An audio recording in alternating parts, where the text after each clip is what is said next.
Hello everybody. अब कल के वीडियो से आगे बात करते हैं। कल हमने बात किया था कि फिजिकल प्रॉपर्टीज़ क्या है एसिड का। फिजिकल प्रॉपर्टीज में हमने 4-5 इंपॉर्टेंट पॉइंट नोटिस किया। सबसे पहले acids are corrosive in nature. Acids जो होते हैं वो कॉरोसिव होते हैं। Acids are sour in taste, taste में सॉर होते हैं, खट्टे होते हैं। नहीं, एसिड्स क्या करते हैं, ब्लू लिटमस को रेड कर देते हैं। एसिड का blue litmus red. Aqueous solution of acid, acid का जो एक्वस सॉल्यूशन होता है that is the good conductor of electricity. मतलब कि एक्वस सॉल्यूशन एसिड का अच्छा कंडक्टर होता है इलेक्ट्रिसिटी का। फिर देखा जाए तो एसिड अपना वास्तविक इफेक्ट एक्वस फॉर्म में रखता है। एक्वस फॉर्म में मतलब जब एसिड को हम पानी में डिसॉल्व करते हैं तब एसिड एसिडिक प्रॉपर्टी शो करता है। Dry acid does not show any acidic property. Dry acid कोई भी प्रॉपर्टी शो नहीं करता। ठीक है, तो ये तो सारी बातें हो गई उसकी फिजिकल प्रॉपर्टीज। ठीक है, अब जरा केमिकल प्रॉपर्टी देखो। तो अगर हम बात करें chemical properties of acids, chemical properties of acids, तो बात सबसे पहले करेंगे रिएक्शन विद मेटल। किसी भी एसिड को रिएक्शन विद मेटल्स, किसी एसिड को अगर मेटल से रिएक्शन करवाते हो, जैसे कि हाइड्रोक्लोरिक एसिड को अगर हम एल्युमिनियम फॉयल के अंदर डालते हैं, क्या एल्युमिनियम फॉयल में अगर हम हाइड्रोक्लोरिक एसिड डालते हैं तो फिर वो क्या करेगा, हीट प्रोड्यूस करेगा। प्लस सॉल्ट क्या करेगा, salt plus aluminium chloride, salt plus water बनाएगा, है ना। सॉल्ट प्लस वाटर बनाएगा। ठीक है, तो reaction with metal, acids give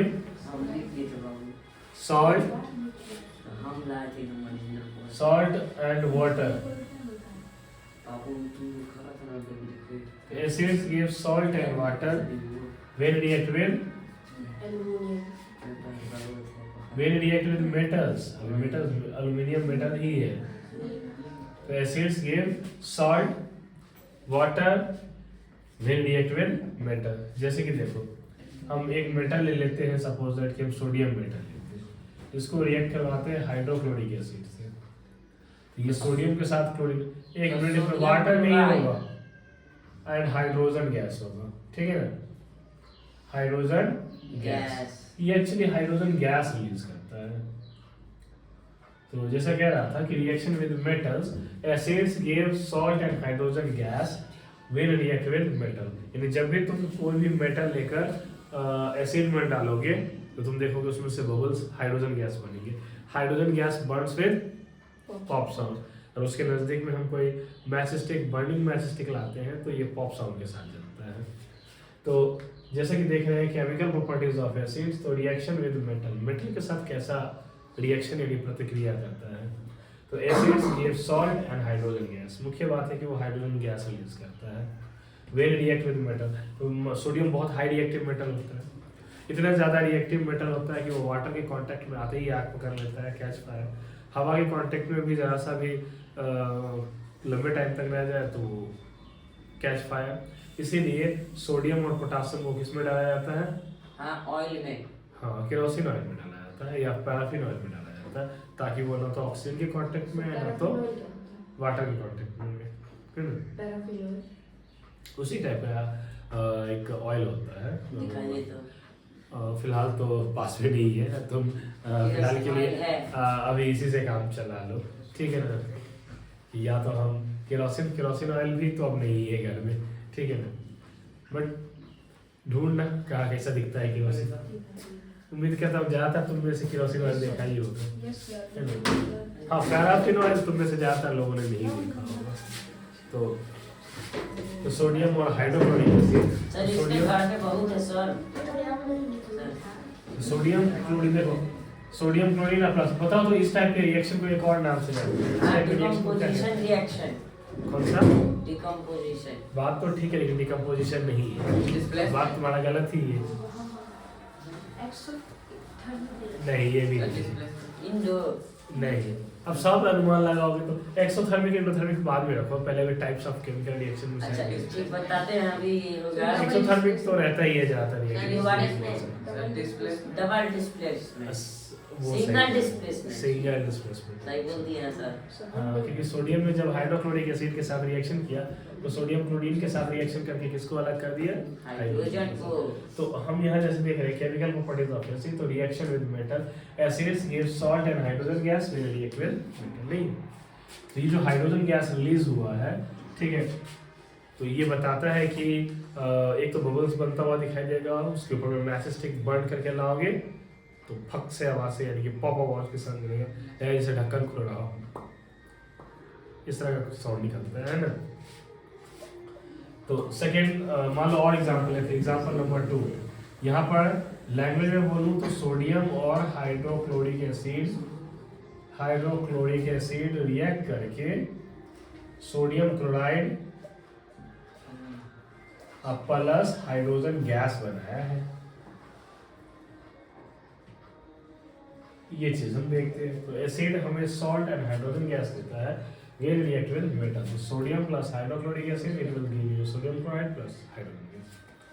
फिर मान लो सोडियम के बाद हम कोई और मेटल लेते हैं, पोटासियम को मान लो हम सल्फ्यूरिक एसिड से करवा रहे हैं H2SO4, तो सल्फ्यूरिक एसिड H2SO4 से करवाएंगे, तो ध्यान इस टाइप के सारे रिएक्शन जो होते हैं ना सिंगल डिस्प्लेसमेंट, यानी कि रिएक्शन विद मेटल जब एसिड से रिएक्शन करते हैं तो सब सिंगल डिस्प्लेसमेंट ही होता है, क्योंकि उसमें ज़्यादातर मेटल हाइड्रोजन से ज़्यादा रिएक्टिव होते हैं और वो हाइड्रोजन को क्या करते हैं, डिस्प्लेस कर देते हैं।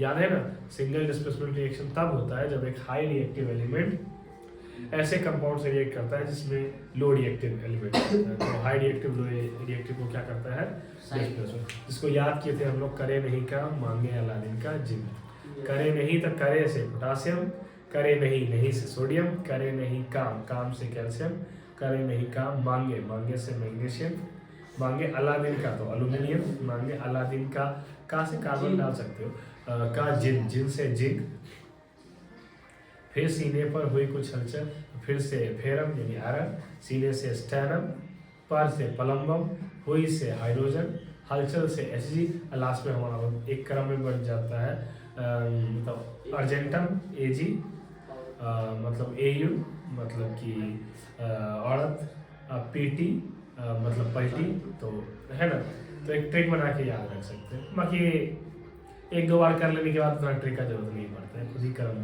तो माइंड में आता ही है।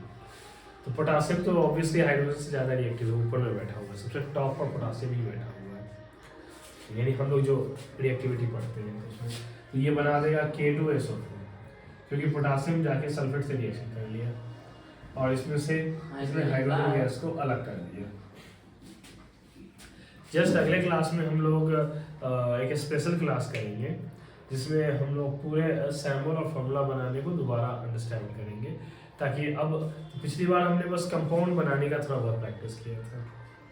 कंपाउंड बनाने मतलब जैसे पोटासियम की वैलेंसी 1 है, सल्फेट का 2 है, क्रॉस करो। अब थोड़ा केमिकल रिएक्शंस पर भी काम करेंगे। फिलहाल 7 में भी रिएक्शन जान लो, दैट्स इट, कि हाँ अगर कोई भी मेटल को, जब मेटल को हम एसिड में डालते हैं उसमें से हाइड्रोजन गैस बाहर आता है, और हाइड्रोजन गैस को चेक करने के लिए उसके नज़दीक कोई बर्निंग मैच स्टिक ले जाते हैं, तो ये पॉप के साउंड के साथ जलता है, पता चलता है कि यह इसमें है। तो यहाँ पर देख रहे हो कि पोटासियम, तो केमिकल प्रॉपर्टीज देखो, फिजिकल प्रॉपर्टीज का मतलब हुआ कि उसके फिजिकल शेप, साइज, स्टेट, ये सब में क्या चेंजिंग आता है, वो हुआ फिजिकल प्रॉपर्टी। मतलब कि कंडक्टिंग कैसा करता है, ये सब। लेकिन जब केमिकल प्रॉपर्टीज की बात करते हैं तो दूसरे एलिमेंट के साथ उसका बिहेवियर कैसा है ये देखा जाता है। अब जैसे कि मान लो आदिल का बिहेवियर मतलब उसके बगल वाले के लिए हमेशा खतरनाक रहता है, ठीक है ना, मतलब बात किए बिना तो रहना मुश्किल है नहीं, तो ये कि एक तरह का कहते हैं ना कि बिहेवियर कैसा है, तो वैसे ही मेटल का बिहेवियर किसके साथ कैसा रहता है, एसिड के साथ कैसा रहता है ना। जैसे प्रशांत भी अगर कहीं पर बैठेगा तो संभव नहीं है कि, ठीक है ना, इंटरेक्ट ना कर पाए, बड़ा मुश्किल होता है। एक्चुअली सारे बच्चे नहीं, Yes, sir. तो फिर भी कुछ कुछ बच्चे तो ओवर रिएक्ट करते हैं, मतलब कुछ ज़्यादा ही रिएक्शन करते हैं, फाइटिंग शुरू कर देते हैं। अक्सर देखा जाता है छोटे छोटे बच्चे आपस में बैठे रहते हैं तो सर ये हमको मार दिया, सर ये मेरा पेन छीन लिया। तो वहाँ तो वो एक अलग तरह का, बट यहाँ हम क्या देख रहे हैं कि ये दूसरे मेटल के साथ कैसा बिहेवियर कर रहा है। तो एसिड जब मेटल के साथ रिएक्ट किया तो वो साल्ट बना दिया, तो बिहेवियर अलग हो गया ना, और उसने अपने साथ क्या रिलीज कर दिया, हाइड्रोजन गैस। वो हाइड्रोजन गैस जो पॉप साउंड के साथ चलता है। तो पोटासियम सल्फ्यूरिक एसिड,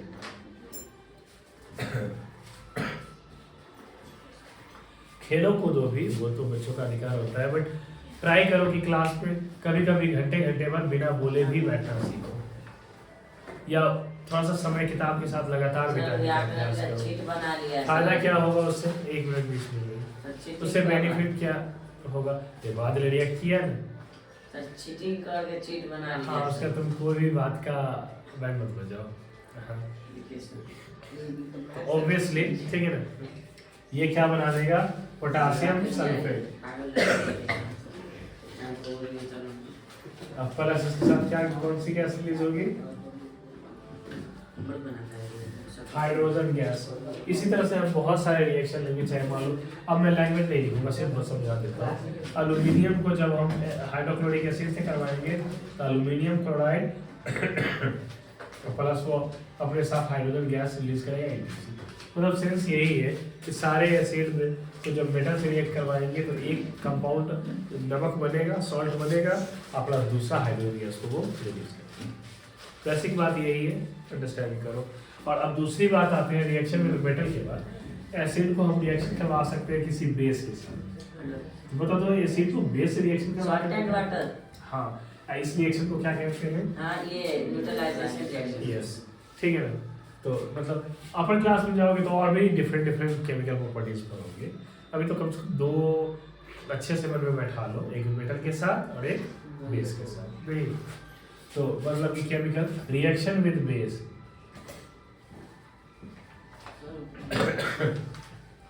तो क्या होता है कि acids give salt and water when react with bases। तो बेसिस के साथ जब रिएक्शन करता है तो सॉल्ट प्लस वाटर बना देता है ना। तो दैट, तो रिएक्शन विद बेस, तो एसिड क्या करता है, सॉल्ट एंड वाटर देता है व्हेन रिएक्ट विद बेस। जैसे कि देखो कि हम कोई एसिड लेते हैं, मान लो हाइड्रोक्लोरिक एसिड, इसको रिएक्शन करवाते हैं कोई बेस, मान लो सोडियम हाइड्रोक्साइड। जानते हो कि सोडियम हाइड्रोक्साइड कैसा बेस है, स्ट्रॉन्ग बेस होता है ना, काफी स्ट्रॉन्ग। हाइड्रोक्लोरिक एसिड भी काफी स्ट्रॉन्ग एसिड होता है। तो जब ये रिएक्शन करता है, सोडियम क्लोरीन से रिएक्शन कर लेता है तो NaCl, और HOS से रिएक्शन कर लेता है तो H2। बता सकते हो इसको किस टाइप का रिएक्शन कहते हैं, न्यूट्रलाइजेशन के अलावा और नाम बताओ। डिकम्पोजिशन। Double displacement. फिर तुम डिकम्पोजिशन पार्ट के पढ़े हो, डिकम्पोजिशन कैसे है, तो अदला बदली कर रहा है ना, इसको बोलते हैं डबल डिस्प्लेसमेंट। अरे बोल रहे थे वाली मुंह से छीन लिया। डिस्प्लेसमेंट में क्या होता है, अदला बदली हो जाता है। तो सोडियम जाके डबल से जुड़ गया, हाँ, HOS से मिलकर क्या बन गया, H2O। हाँ। तो ये तो बन गया रिएक्शन विद। और भी बात करें, मान लो तुम हाइड्रोक्लोरिक एसिड को लेकर और मैग्नीशियम हाइड्रोक्लोराइड, यानी मिल्क ऑफ मैग्नीशिया बोलते हैं यस सर, बर्न किए थे सर आप इसको। तो मिल्क ऑफ मैग्नीशिया जो होता है, अब सपोज दैट कि भिंडी काट लिया, तो ऐसे केस में तुम इसको अप्लाई कर सकते हो, ठीक। तो आपके पास है? नहीं फिलहाल। तो मैग्नीशियम क्लोरीन से रिएक्शन करेगा तो MgCl2 प्लस इसके साथ क्या बनेगा, H2, ठीक है। ये भी है डबल डिस्प्लेसमेंट। हाँ, सब बेस के साथ reaction, neutralisation reaction double displacement ही होता है। ये वाला तो बहुत पॉपुलर रिएक्शन है क्योंकि तुम जानते हो इसमें नमक बनता है और पानी देते हैं। इसमें भी ये भी एक प्रकार का नमक ही अलग अलग है। तो लेकिन हम लोग खाने वाला यही नमक है, बाकी नमक मत खा लेना, हो सकता है आपका टॉक्सिक खत्म हो जाएगा तो हाइड्रोक्लोरिक और NaOH को कर दीजिए। हाँ, रिएक्शन करवा के घर के लिए नमक बना लेंगे। यस नहीं, सर। अगर अगल बगल में समुंदर होता है तो उसका पानी एक जगह जमा करके उसी को एवापोरेशन करा कर निकालने से नमक, लेकिन फिर उस नमक में आयोडीन की कमी होती है। आयोडीन तो आयोडीन डाल के फैक्ट्री खोलो। क्या आपके नमक में नहीं, क्या आपके पेस्ट में नमक है? ऐसा पेस्ट ही खा लिया जाएगा, उसी से नमक मिल जाएगा। आजकल तो पेस्ट में सब कुछ मिलता है नमक क्या बकवास ऐड सब आता है नहीं। तो हाइड्रोक्लोरिक एसिड उसी प्रकार मान लो कि सोडियम हाइड्रोक्साइड लेते हैं H2SO4। दांत का डॉक्टर आला लेके घूमते रहता है। मतलब एड कंपनी को ना थोड़ा सा रिसर्च अच्छे से कर लेना चाहिए, थोड़ा पढ़ लिख लेना चाहिए और थोड़ा वहाँ पढ़े लिखे लोगों को भर्ती करना चाहिए नहीं। सर कहीं बीच में बुखार पड़ जाएगा। अच्छा वो भी हो सकता है। सोडियम हाइड्रोक्साइड और H2SO4 तो ये क्या करेगा, ये बनाएगा NaOH4 अपन H2O ETC। तो इस तरह से तुम देखते हो कि बेस के साथ रिएक्शन करता है तो ये न्यूट्रलाइजेशन होता है। ठीक है ना। तो ये था केमिकल प्रॉपर्टीज ऑफ एसिड। अब आते हैं बेस के बारे में बात करते हैं। हाँ, जैसे कि एसिड्स के बारे में हमने सारी बातें देख ली, मतलब मुख्य रूप से। अब बेस को देखो, बेस क्या होता है कि substance which is bitter in taste, ये बिटर होता है टेस्ट में, and soapy to touch, soapy to touch, छूने में ये चिकना होता है। जो बेस होता है वो बिटर होता है टेस्ट में, बिटर इन टेस्ट। कभी ऐसा हुआ है कि नहाते हुए शैम्पू वगैरह मुंह में चला गया हो, साबुन मुंह में चला गया हो? नहीं लगा रहता है। अच्छा ही नहीं जाए, क्योंकि ये अच्छी चीज तो नहीं होती तो, लेकिन फिर भी अगर मुंह में कुछ चला जाए तो थोड़ा सा कड़वा कड़वा टाइप का, ठीक है ना। हम साबुन यूज नहीं करते हैं, ठीक है ना। तो हर चीज का कंपैरिजन सारे से करते हैं। तो क्या, तो बेस बिटर इन टेस्ट होता है, सोपी टू टच, छूने में वो चिकना टाइप का होता है। और बेस क्या करता है, तो बेस बिटर इन टेस्ट है, सोपी टू टच, ठीक है। और क्या होता है, ये दो तरह का होता है। अगर पानी में डिजोल्व होगा तो उसको अल्काली कहेंगे। ये दोनों चीज हो सकता है, बेसिस वाटर सॉल्युबल और वाटर इनसॉल्युबल। मतलब जो वाटर में सॉल्युबल, मतलब जो वाटर में, हाँ, तो जो वाटर में सॉल्युबल होता है वो जनरली स्ट्रॉन्ग बेस होता है, स्ट्रॉन्ग। इसे हम नाम देते हैं एल्काली, ठीक है ना। जैसे कि तुम ऊपर जिसमें टॉप रिएक्टिव है ना, जैसे sodium hydroxide, potassium hydroxide, magnesium hydroxide, etcetera etcetera, ये सब बड़े स्ट्रॉन्ग बेस हैं, ये सब पानी में घुल जाते हैं सबसे तो खास कर ये। और वाटर इनसॉल्युबल जो होता है, सर साबुन में कौन सा रहता है? ओब्वियसली कोई वीकी थोड़ा सॉल्ट टाइप का हो जाता है ना, क्योंकि उसमें पूरा सीधे सीधे बेस नहीं रहता है। क्योंकि तुम आगे साबुन बनाने का टेक्निक पढ़ोगे ना, जैसे तुम्हें याद होगा कि तुम लोग को तो नहीं याद होगा क्योंकि अभी तक तुम लोग के साथ कभी सोप बनाए नहीं है। 10th वालों के साथ जैसे सोप बनाए तो उसको बनाने के लिए हमें चाहिए होगा कस्टर्ड ऑयल, कस्टर्ड ऑयल या सोयाबीन ऑयल, कोई भी ऐसा। अच्छा आगे बोलिए। हाँ, तो कुछ ऑयल चाहिए। ऑयल में तो ऑयल तुम्हारा हो गया हायर फैटी एसिड्स का सोर्स। फिर उसके साथ सोडियम हाइड्रोक्साइड लेंगे, वो तो है ही मेरे पास, तो वो ऐड कर दिए सोडियम हाइड्रोक्साइड। उसको गर्म करेंगे पानी पर और उसको लगातार स्टीयरिंग करते रहेंगे ताकि वो चिपक ना जाए। सर ऊपर में करेंगे क्या ये? हाँ, नहीं यही किए थे क्लास में। और करते जाओ सिलेंडर अंदर लेके आएंगे। हाँ सुनो ना, जब करेंगे करना होगा तो देखा जाएगा। तो क्या होता है, वो धीरे धीरे वो एक घोल की तरह, गाढ़ा घोल की तरह बनने लगेगा। जब काफी गाढ़ा टाइप का हो जाएगा, मतलब सोपी टाइप का, तो फिर उसमें हल्का नमक डाल देंगे, थोड़ा सा नमक डाल देंगे। नमक डाल के फिर उसको काफ़ी मिक्स करते रहेंगे और फिर उसको ठंडा होने के लिए छोड़ देंगे। तुम देखोगे कि कुछ देर के बाद वो जम जाएगा, जम के वो अब तुम जैसा ढांचा में बनाना चाहते हो, मतलब ढांचा तो तुमको डिसाइड करना होगा ना। सर आशीष कैसा भी खा लेगा, सब खाने के लिए नहीं होता है। तो ये वीक एसिड होता है, ठीक है ना। और ये क्या होता है, ये वीक बेस, सॉरी, और ये जो होता है वो जस्ट बेसिक कहेंगे, मतलब कि कह सकते हो कि ये नॉन अल्काली होता है। अब थोड़ा बहुत नीचे चले जाए, मान लो कि जिंक हाइड्रोक्साइड, और नीचे साबुन में कौन सा चलिए रहता है? तो ये सब एक्चुअली कॉपर हाइड्रोक्साइड, तो ये सब वो है जो बहुत लोअर में चला गया, तो ये सब जनरली वीक बेस होता है। और बेस की खासियत की बात करें तो it's aqueous solution is a good conductor of electricity. इसका जो एक्वस सॉल्यूशन होता है वो इलेक्ट्रिसिटी का अच्छा कंडक्टर होता है ना। इट्स एक्वस सॉल्यूशन फिर से याद है, एक्वस सॉल्यूशन मतलब पानी में डिसॉल्व। वेरी गुड, पानी में डिजॉल्व। तो दो तरह का सॉल्यूशन होता है, एक तो पानी में घोल घोल के हम लोग बनाते हैं, और एक होता है वाटर के अलावा कोई दूसरा लिक्विड, जैसे अल्कोहल हो सकता है, अल्कोहल में घोला जा रहा हो, जैसे कि पैराफिन ऑयल हो सकता है, और डिफरेंट तरह के लिक्विड हो सकते हैं। कई बार तो केरोसिन में भी घोला जाता है। तो लोग जो पेंट बनाता है तो पेंट को केरोसिन में घोलता है, पानी में घुलेगा ही नहीं।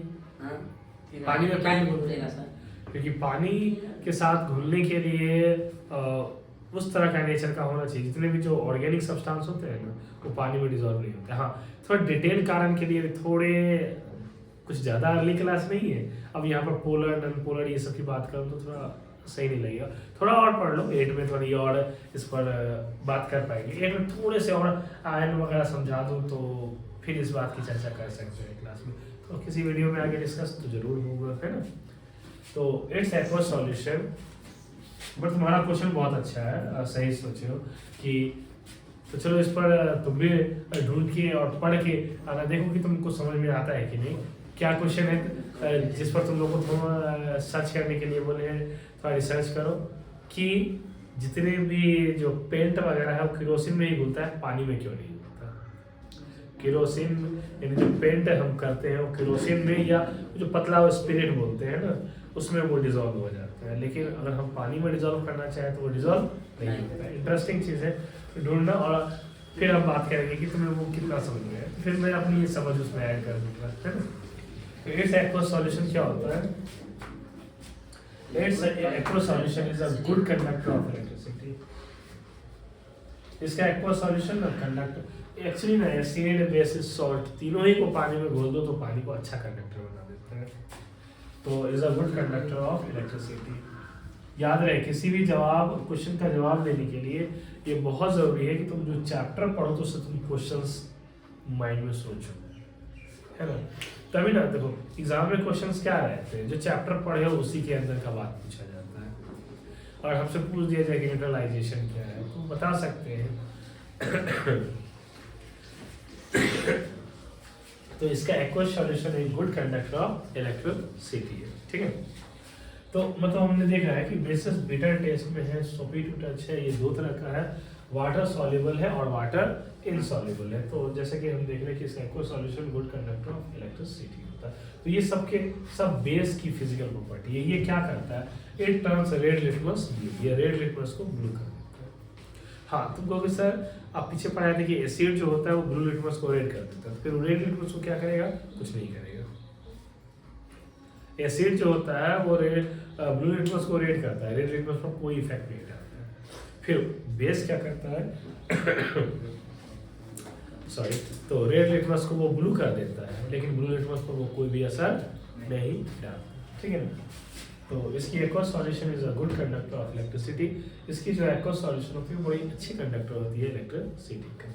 सेकेंड थिंग, इट टर्न्स, ये क्या करता है, it turns red litmus blue, it turns red litmus blue, ये रेड लिटमस को ब्लू कर देता है।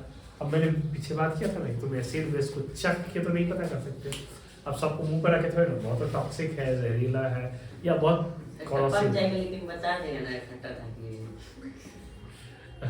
ये तो वही वाली बात हो गई। हालांकि ये पता नहीं ये कहानी सच है कि झूठा है, मैंने अपने बचपन में किसी टीचर से ही सुना था, लेकिन मुझे ये स्टोरी एक्यूरेटली मुझे नहीं, मुझे लगता है दोबारा इसे सर्च करना चाहिए, इसे ढूंढना चाहिए। हो सकता है इसे चैट जीपीटी वगैरह पर भी सर्च करना चाहिए, वो लोगों ने भी, क्योंकि तो बहुत रिसर्च ऑलरेडी डाला हुआ है, शायद हमें मिल जाए।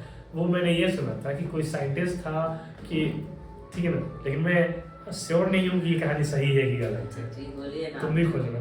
तो मतलब कि साइंटिस्ट ने पोटासियम साइनाइड को ये पता लगाने की कोशिश की कि पोटासियम साइनाइड कंपाउंड कैसा है। उसने अपने मुंह पर उसको निगल दिया और एस बोलने के साथ मर गया। तो अब लोग कंफ्यूज हो गए कि एस क्या बोलना चाहता, सॉर भी हो सकता है, स्वीट, सॉर या स्वीट क्या बोलना चाहे, सॉल्ट भी बोल सकते हैं। हो सकता है सॉल्ट भी बोलना चाहे।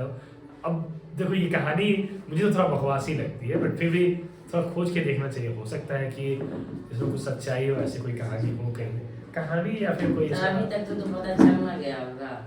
अब तो हमारे पास से टेस्ट करके चेक करने की अब मजबूरी नहीं है। अब हमारे पास दुनिया भर की केमिकल लेबोरेटरीज हैं, हम अलग अलग केमिकल रिएक्शंस करवाकर उसके बारे में देख सकते हैं। पोटेशियम साइनाइड अब देखो जे बर्जेलियस ने बहुत पहले एक वाइटल फोर्स थ्योरी दिया था। उस थ्योरी के अनुसार उन्होंने बताया था कि जितने भी ऑर्गेनिक कंपाउंड्स आप देखते हो नेचर में, वो सब नेचुरल सोर्स से आता है, यानी किसी नेचुरल पावर से बना है, कोई भगवान ने उसे बनाया। नेचुरल सोर्स मतलब वही हुआ ना कि भगवान ने बनाया है, इसलिए उसका नाम ही है वाइटल फोर्स। वाइटल मतलब दैविक शक्ति का होता है। उससे उन्होंने बताया कि सारे ऑर्गेनिक कंपाउंड्स वहीं से आते हैं, उसे लेबोरेटरी में नहीं बनाया जा सकता। साइंस में कुछ भी अंतिम नहीं होता। एक्चुअली उन्हीं के दो स्टूडेंट ने, होलर और कोल्बे ने, यूरिया और साइनाइड को लेबोरेटरी में बनाया। अरे यूरिया खेत में डाले हुए नहीं देखे हो? हाँ, यूरिया जो खेतों में डाला जाता है, तो उसको उन्होंने लेबोरेटरी में बनाया। और दोनों हाँ ऑर्गेनिक सब्सटेंस होता है और वो लैब में डिस्कवर्ड हो गया है कि नहीं। तो अब कोई भी चीज़ अंतिम नहीं हो सकता है, वो स्टोरी भी थोड़ी बहुत सच्चाई हो सकती है, अब इंटरव्यू ढूंढना पड़ेगा। सॉरी।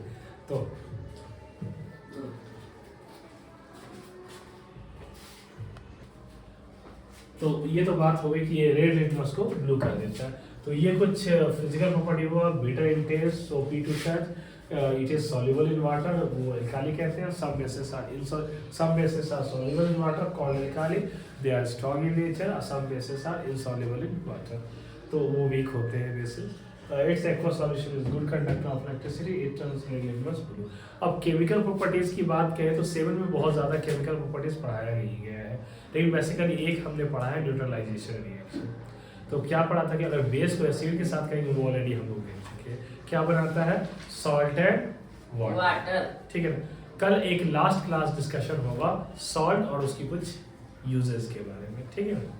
तो ऑब्वियसली ये डिस्कशन आपको अच्छा लगा होगा, है ना। अगर ऐसा है तो आप इसे लाइक करें, सब्सक्राइब करें और अपने दोस्तों के बीच में शेयर करें। आगे और भी इंटरेस्टिंग वीडियो आएगी जिसमें हम साइंस को थोड़ी और बेहतर तरीके से डिस्कशन करेंगे, तो साथ बने रहें। Thank you.